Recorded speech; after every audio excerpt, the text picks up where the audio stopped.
तो ये फार्मर मानक आसला फार्मर यूनिक आईडी कार्ड। तो यही कार्ड द्वारा चाषी मैंने बहुत सारा सुविधा पाइपर। तो चलतु डिटेल्स जानिए ये वीडियो माध्यम चाषी मान कौन ये कार्ड आई कार्ड द्वारा से कौन कौन बेनिफिट पाइपर। चलतु डेरी नक वीडियो को स्टार्ट करें। तापर मुझे कहबी जदि आपण आम चैनल को नुआ आसती तो यही चैनल को निश्चित भाव लाइक करते सेयार करते सब्सक्राइब करते पाखे बेल आइकन को ऑल सेट कर रखु। चलतु फार्मर मानक आसी नुआ आईडी कार्ड। से आईडी कार्ड आम गवर्नमेंट आर्टिकल आसी से आर्टिकल कौन लिखाई चलतु पूरा पढ़ी ना से आर्टिकल को देखो। गवर्नमेंट तरफ ये आर्टिकल आसी आर्टिकल लिखा है कि राज्य सरकार समस्त जिलापाल को चाषी पंजिका प्रस्तुति निमंते जनवरी 1 प्रति पंचायत शिविर आयोजन करने को निर्देश देते।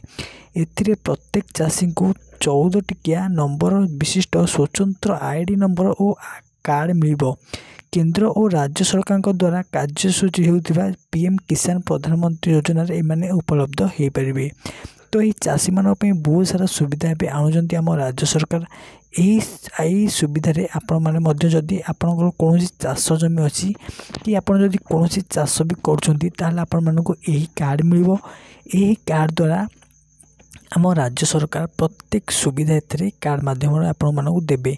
जेमती कि आपन होइगला कालिया योजना होइगला कि पीएम किसान योजना होइगला कि आउ जे कोनोसी भी चाषी मानकर सुविधा आसी से सुविधा आपण मानक एही कार्ड माध्यम रे ही मिलिबो। माने जेउ मानकर एही कार्ड थिबो जेउ मानकर चाष जमी थिबो से मानक एही कार्ड द्वारा से मानकर बेनिफिट मिलिबो। तो ये राज्य सरकार नुआ नुआ विभिन्न प्रकार पदक्षेप आणुछन चाषी मानक पई। तो चलंतु ए वीडियोटी आपण मानक किपर लगे आम कमेंट सेक्शन माध्यम निहत जनइबे। तो जदि मन में किसी भी डाउट अच्छे ए कार्ड को लेकिन कोई कि चाषी कौन डाउट नहीं कि तो आम कमेंट निश्चित जनइबे। आज वीडियो मुझे देखा अन्य वीडियो रो सांग जय जगन्नाथ।